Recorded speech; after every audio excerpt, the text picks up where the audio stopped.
जय हिंद दोस्तों, मैं राहुल सिंह आपके अपने YouTube channel easy to learn and solve में स्वागत करता हूं।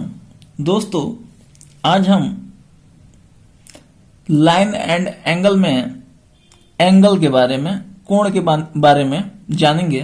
तो चलिए स्टार्ट करते हैं। लेकिन स्टार्ट करने से पहले अगर दोस्तों आप हमारे चैनल पर नए हैं तो प्लीज इस चैनल को सब्सक्राइब करें और बेल आइकन दबाना ना भूलें। और यदि आपको हमारी वीडियो पसंद आए तो चैनल को लाइक और शेयर जरूर करें। तो चलिए स्टार्ट करते हैं।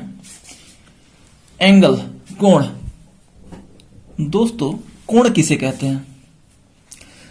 दो रेखाओं के बीच के झुकाव को कोण कहते हैं। जैसे देखिए दोस्तों, ये हमारा एक रेखा है और ये दूसरी रेखा, और इनके बीच जो झुकाव है इसे ही हम कोण या एंगल कहते हैं।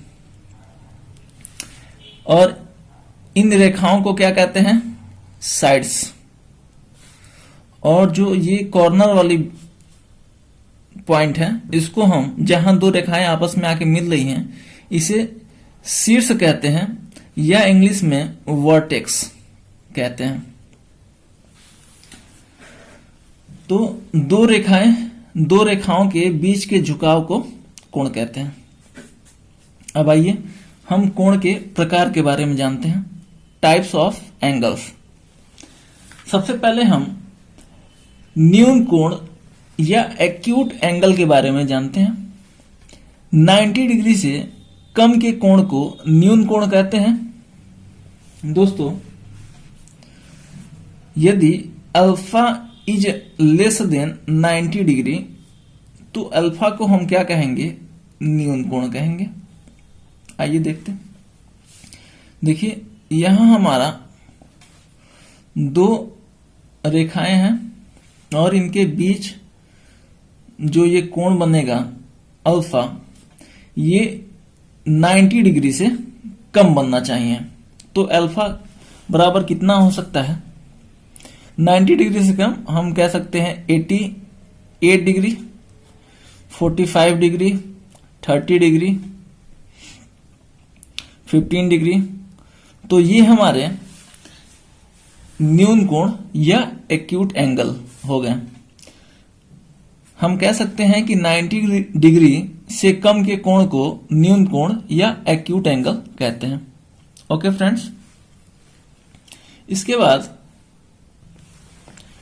हम समकोण या राइट एंगल के बारे में जानते हैं। दोस्तों, 90 डिग्री के कोण को समकोण कहते हैं। दोस्तों, यदि हम अल्फा बराबर 90 डिग्री कहें तो ये हमारा समकोण होगा। आइए फिगर देखें। दो रेखाएं हैं हमारे पास, ये एक रेखा और ये दूसरी रेखा। यदि इनके बीच, यदि ये कोण अल्फा बराबर 90 डिग्री हो तो हम कह सकते हैं कि जो हमारा कोण है वो समकोण है। इसके बाद हम अधिक कोण या ऑब्ट्यूज एंगल के बारे में जानते हैं। 90 डिग्री से अधिक और 180 डिग्री से कम के कोण को अधिक कोण कहते हैं। दोस्तों, यहां जो हमारा कोण अल्फा होगा वो 90 डिग्री से ज्यादा होगा, लेकिन 180 डिग्री से कम होना चाहिए, इसलिए इसे हम अधिक कोण कहते हैं। आइए फिगर से समझते हैं। दोस्तों, ये हमारा एक सीधी लाइन और इस पर ये 90 डिग्री और ये एक सीधी लाइन हमारा 180 डिग्री हो जाएगा। तो हमारा जो एंगल होगा वो 90 डिग्री से अधिक और 180 डिग्री से कम, यानी कि इनके बीच हमारा एंगल होना चाहिए। तो ये हमारा कोण हो गया अल्फा। ये अल्फा बराबर कितना हो सकता है?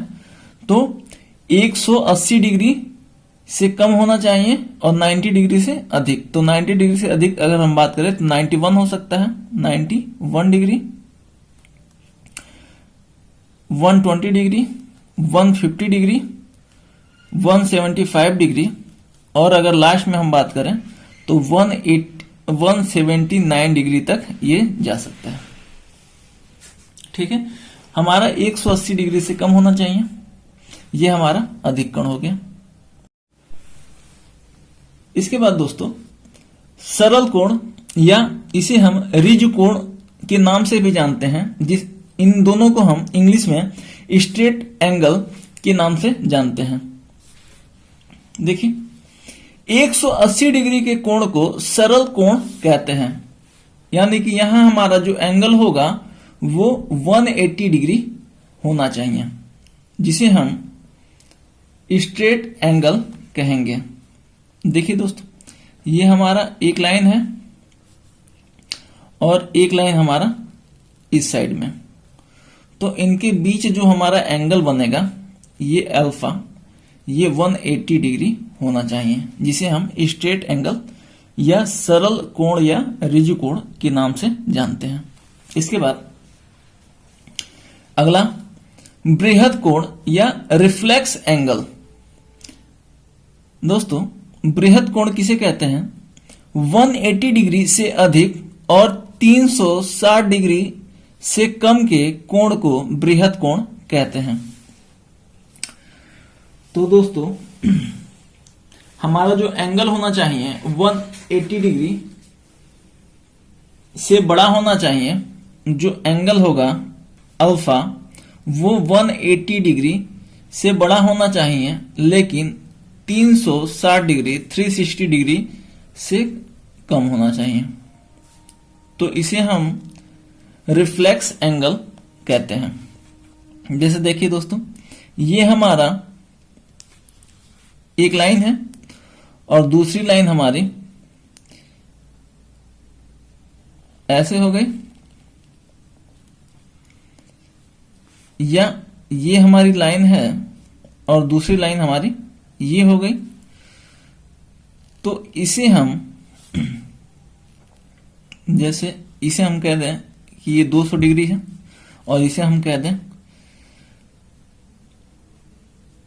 300 डिग्री। तो ये हमारा क्या हो गया? ये हमारा बृहद कोण रिफ्लेक्स एंगल हो गया। इसके बाद पूर्ण कोण या कंप्लीट एंगल। 360 डिग्री के कोण को पूर्ण कोण कहते हैं। देखिए यहां जो हमारा कोण होगा वो 360 डिग्री के बराबर होना चाहिए, तो इसे हम कंप्लीट एंगल या पूर्ण कोण कहेंगे। देखिए जैसे हमारा ये लाइन है ओ ए कह दें और इसी पर हमारी दूसरी लाइन कितनी है? ओ बी है। तो हम कह सकते हैं कि ये टोटल एंगल कितना?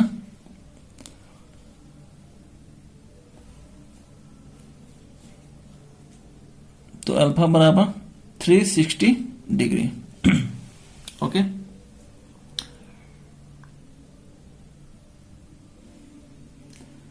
तो हमारा यहां एंगल लगभग कंप्लीट हो गया।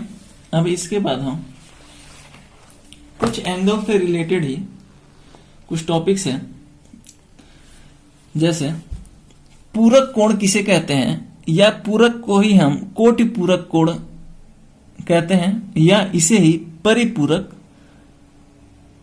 कोण, या इन सभी को हम इंग्लिश में कंप्लीमेंट्री एंगल कहते हैं। तो दोस्तों, दो ऐसे कोण जिनका योगफल एक समकोण के बराबर होता है उन्हें एक दूसरे का कोटिपूरक कोण कहते हैं।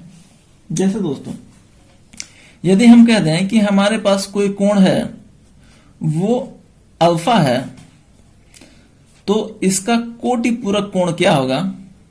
कोटिपूरक कोण ये 90 माइनस अल्फा हो जाएगा। और यदि हम इन दोनों को जोड़ दें, क्योंकि दो ऐसे कोण जिनका योगफल एक समकोण यानी कि 90 डिग्री के बराबर होना चाहिए, तो यदि हम इन्हें आपस में जोड़ दें अल्फा प्लस 90 माइनस अल्फा, तो इन्हें हम जोड़ेंगे तो हमारा जो योगफल होगा 90 डिग्री या समकोण के बराबर प्राप्त होगा। तो हम कह सकते हैं कि दो ऐसे कोण जिनका योगफल एक समकोण के बराबर होता है उन्हें एक दूसरे का कोटिपूरक कोण कहते हैं। देखिए, हमारे पास कोण अल्फा है, तो इसका कोटिपूरक कोण क्या हो जाएगा? तो 90 माइनस अल्फा। आई होप आप हमारी बातों को समझ रहे हैं। अगला हम चलते हैं समपूरक कोण, या इसे इंग्लिश में सप्लीमेंट्री एंगल के नाम से जानते हैं। क्या होता है समपूरक कोण? दो ऐसे कोण जिनका योगफल एक ऋजु कोण या सरल कोण के बराबर होता है उन्हें एक दूसरे का समपूरक कोण कहते हैं। जैसे अगर हम कहें कि यदि हमारा कोण अल्फा है तो समपूरक या सप्लीमेंट्री एंगल, समपूरक कोण क्या हो जाएगा? तो ये हमारा 180 डिग्री माइनस अल्फा, ये हमारा समपूरक कोण हो जाएगा। और इन्हें आपस में एक दूसरे का समपूरक कोण कहते हैं। और यदि हम इनको ऐड करें तो ये हमारा इन दोनों का जो हमारा योगफल होगा वो एक सरल कोण के बराबर होगा। इसीलिए हम कहते हैं दो ऐसे कोण जिनका योगफल एक ऋजु कोण या सरल कोण के बराबर होगा उसे हम एक दूसरे का समपूरक या सप्लीमेंट्री एंगल कहते हैं। ओके दोस्तों, इसके बाद कुछ यूनिट्स हैं, यूनिट्स ऑफ एंगल। कुछ एंगल के मात्रक हैं। जैसे एक समकोण बराबर होता है 90 डिग्री, या हम इस डिग्री को ही अंश कहते हैं, तो 90 अंश, ये हमारा डिग्री अंश का सिंबल है। फिर यहां देखिए, एक डिग्री या एक अंश बराबर 60, इसे हम मिनट, ये हमारा मिनट का सिंबल है। तो एक डिग्री या एक अंश बराबर 60 मिनट। और यदि हम बात करें एक मिनट बराबर, ये हमारा 60 सेकेंड, ये हमारा सेकेंड का सिंबल है, तो 60 सेकेंड। अगर हम बात करें कि 180 डिग्री बराबर पाई, इसे हम कहते हैं पाई रेडियन, तो 180 डिग्री बराबर हमारा होता है पाई रेडियन।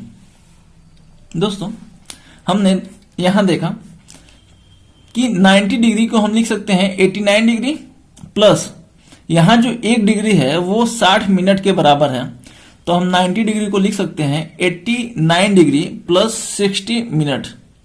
फिर से देखिए दोस्तों, इसी हम 89 डिग्री को यहां 89 डिग्री लिख दिए, और इस 60 मिनट में से हमने 1 मिनट निकाल लिया, तो हमारे पास बच गया 59 मिनट।